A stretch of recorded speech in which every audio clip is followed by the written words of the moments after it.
मैं आप ही के साथ करती हूँ।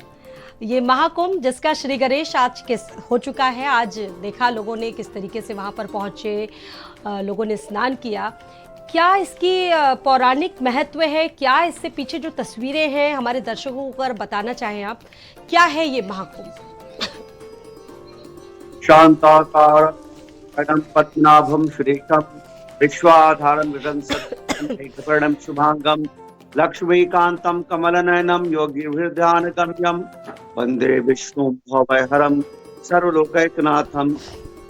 ऐसा है जब समुद्र मंथन देवताओं में मिलकर के समुद्र मंथन के समय देवतागण जो है वह उसकी तरफ पकड़े हुए थे और राक्षसगण जो है वह मुख की तरफ पकड़े हुए थे। बासुकी नाग के द्वारा विशेष रूप से समुद्र का मंथन किया गया और इससे 14 रत्न निकले और उसके साथ साथ हलाहल विष भी निकला। 14 रत्न, विशेष रूप से अमृत कलश निकला। अमृत कलश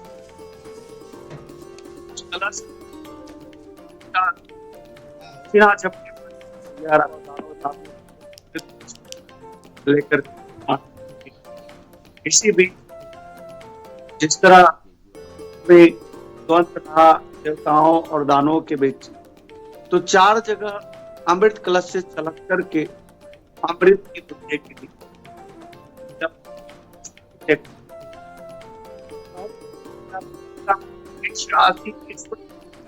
और ठीक है।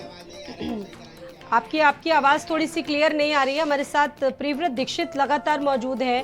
प्रिव्रत, जब बात होती है सनातन की अवधारणा में ही कहा जाता है कि सामूहिकता है, तमाम ऐसी चीजें हैं जो हमारी संस्कृति को विशेष बनाती है। और ये हमारी धारणा रही है कि वसुदेव कुटुंबकम की हम बात करते हैं और बहुत सारी चीजें इससे जुड़ी हुई है और उसकी एक झलक आज संगम की धरती पर दिख भी रही है। बिल्कुल स्वाति, जिस तरीके से इस वक्त प्रयागराज की जो पावन धरती है, संगम की जो पावन धरती है, वो इस वक्त आस्था में सराबोर नजर आ रही है। लगातार श्रद्धालुओं के पहुंचने का सिलसिला जो ये बता रहा है कि इस वक्त पूरी दुनिया की नज़र जो है वो उत्तर प्रदेश पर है, प्रयागराज पर है, महाकुंभ पर है। क्योंकि इस तरीके से देखा जाए तो देश विदेश से श्रद्धालु यहाँ पर पहुँच रहे हैं। लगातार यहाँ पर कई विदेशी श्रद्धालु जो है वो कल्पवास, जो एक कठिन तपस्या होती है, जो 45 दिनों तक कल्पवास चलता है, वो करते हुए नजर आएंगे। तो ये दर्शाता है कि आखिर सनातन धर्म कहाँ तक पहुँच चुका है, लोग कितना सनातन धर्म को मानते हैं।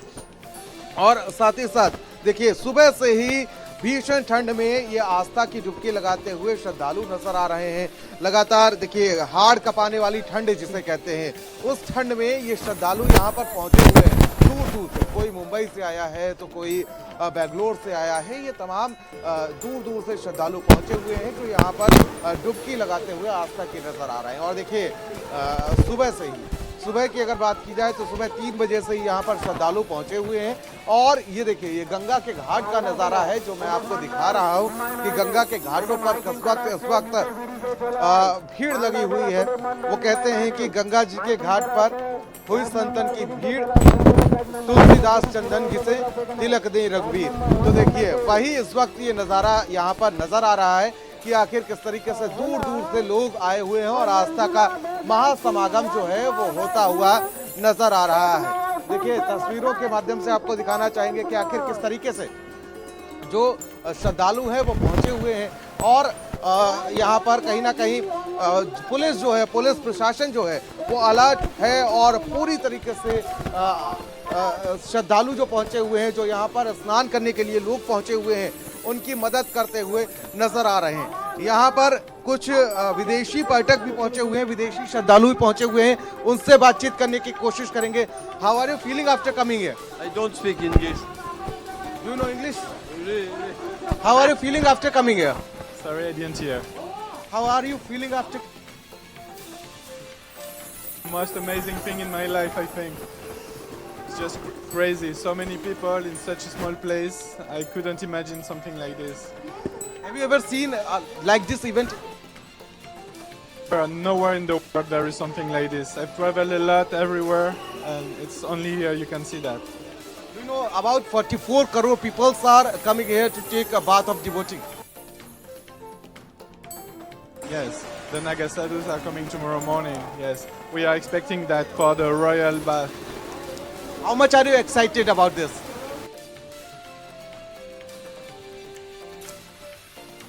Just came to India for a Kumbh Mela 2025. So yeah, it's over our expectations. What do you came to know different about the Sanatan Dharma? I didn't understand, sorry. What do you came to know after coming here different about the Sanatan Dharma? Well, we couldn't imagine anything, so we come back with a global idea about it, and we didn't know what to expect, so we were not expecting anything, and we will be living with an incredible vision about India, about the fact that everybody is helping each other. It's amazing. What is your perception about the management done by the government and all other things? We are very surprised. It's very well organized, you know. Everything seems to be so well organized. It's unbelievable. Such a big event with such an organization, it's incredible. Do you know the wife of Steve Jobs, Porel? She is also coming here. She also came here and she is doing kalbas. Yeah, I know she's coming. Yeah. I believe she's coming with Bill Gates. And they are staying here for 1 month, I believe. Yes. तो देखिए ये किस तरीके से विदेशी पर्यटक जो है पर पहुंचे हुए हैं और इन पर भी वही उत्साह नजर आ रहा है जो एक सनातनी के अंदर नजर। यहाँ पर और जो व्यवस्थाएं हैं वो आपको दिखाना चाहूंगा कि किस तरीके से इस वक्त पूरे विश्व की नजर जो है वो भारत पर है, कुंभ पर है और लोग कुंभ पर है और लोग स्नान करते हुए नजर आ। पुलिस प्रशासन ने तमाम तैयारियां जो कर रखी हैं वो एकदम चाक चौबंद है। जल पुलिस पूरी से अलर्ट है। जो यहाँ पर गोताखोर हैं वो लगाए गए हैं, भारी संख्या में गोताखोर लगाए हैं, कोई अनहोनी ना हो। सर से बातचीत करने की कोशिश करेंगे। ऑपरेशन कराया इसलिए डॉक्टर बोला कि लगा के नहाइए। तो कैसा लग रहा है?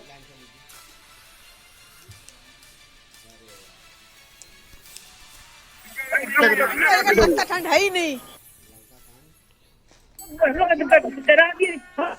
सनसन और 10 डिग्री हवा चल रही है सन और 10 डिग्री सेल्सियस के आसपास तापमान है। ना हमको लगती नहीं ठंड। नहीं लग रही ना आस्था में सराबोर भक्ति के ऊपर। के ऊपर यही बात, भक्ति शक्ति। कैसा लग रहा है आपको? हर महादेव।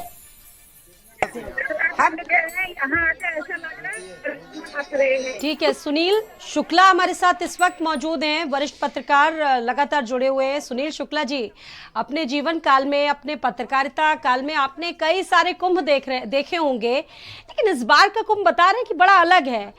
क्या आप इस पर कहना चाहेंगे? सुनील जी, अगर मेरी आवाज आप तक पहुंच रही हो तो इसको किस तरीके से वर्णित करेंगे आप? सुनील शुक्ला जी।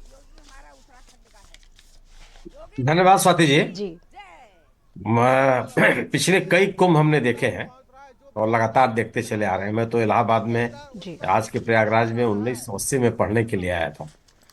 उसके बाद हमारे सामने जितने भी कुंभ हुए सबका मैं प्रत्यक्षदर्शी रहा हूँ और हर कुंभ पिछले कुंभ की तुलना में उसका आकार बढ़ता चला जाता, उसका क्षेत्रफल बढ़ जाता है, नागरिक सुविधाएं बढ़ जाती हैं, तीर्थयात्रियों को दी जाने वाली सुविधाएं बढ़ जाती है, आयोजन का कैनवस बढ़ जाता है, बढ़ता जाता है वो, और होना भी चाहिए क्योंकि बड़ी संख्या में श्रद्धालु यहाँ उपस्थित होते हैं जी।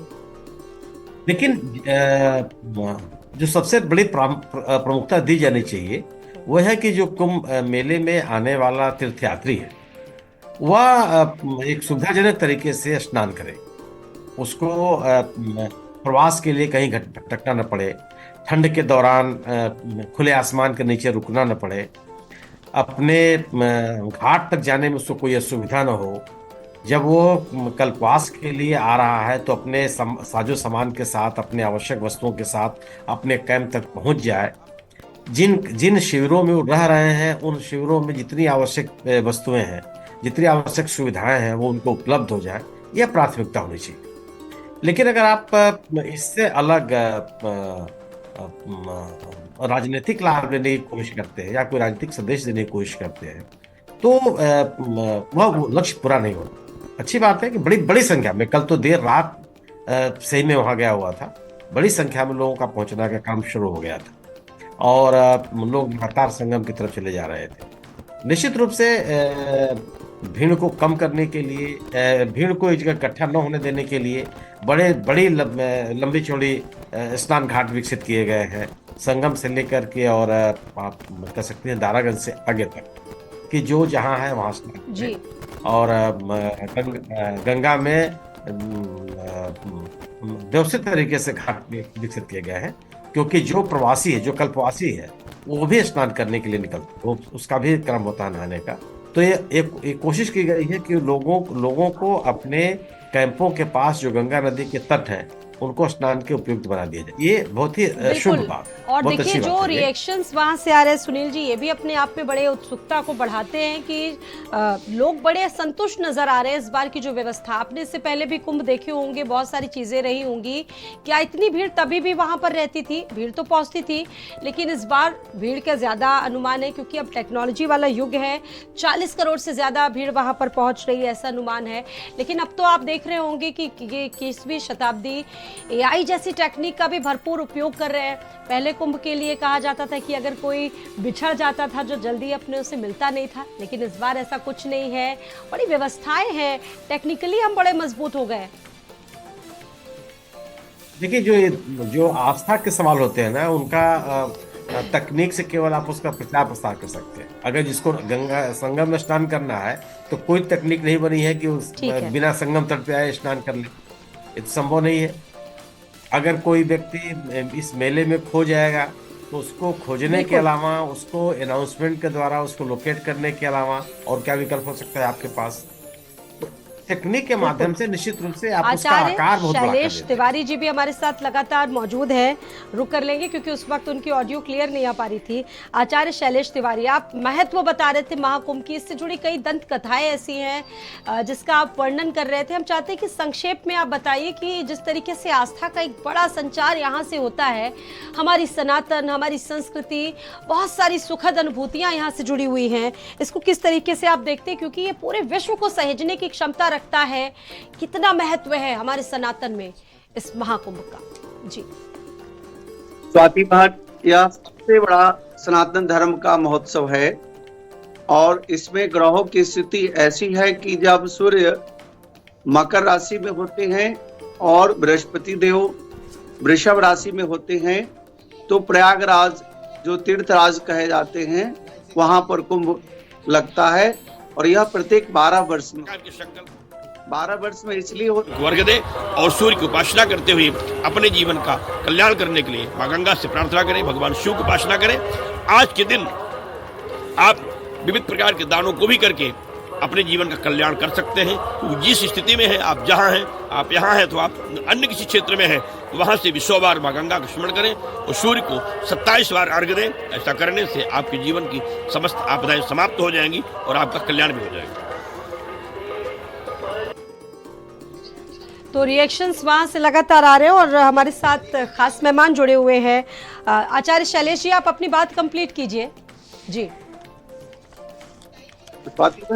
जी ग्रह को परिक्रमा करने में 12 वर्ष लगते हैं और यही कारण है कि 12 वर्ष में एक बार कुंभ आता है। ये हमारे दंत कथाएं नहीं है बल्कि हमारे आध्यात्मिक और वैदिक कथाएं हैं, सत्य घटनाओं पर आधारित है कि देवता और दानव दोनों ने मिलकर जब दोनों लोगों ने समुद्र का मंथन किया तो उससे अमृत कलश से जो अमृत निकला वह अमृत देवताओं और राक्षसों के बीच झगड़े में 4 जगह गिरा।